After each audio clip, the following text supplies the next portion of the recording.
സിപിഐക്കെതിരെ മുഖ്യമന്ത്രി നടത്തിയ പരാമർശം സഭാരേഖകളിൽ നിന്ന് നീക്കം ചെയ്യണമെന്നാവശ്യപ്പെട്ട് പ്രതിപക്ഷം നിയമസഭയിൽ നിന്ന് ഇറങ്ങിപ്പോയി. പരാമർശം ആരെയെങ്കിലും വേദനിപ്പിച്ചെങ്കിൽ ഖേദം പ്രകടിപ്പിക്കുന്നുവെന്ന് മുഖ്യമന്ത്രി അറിയിച്ചു.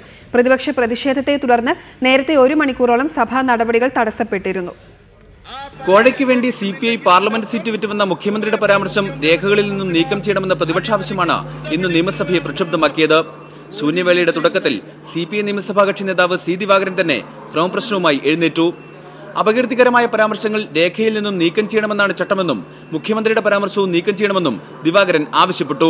മറുപടി നൽകിയ മുഖ്യമന്ത്രി പരാമർശം ആരെയെങ്കിലും വേദനിപ്പിച്ചെങ്കിൽ ഖേദം പ്രകടിപ്പിക്കുന്നതായി അറിയിച്ചു.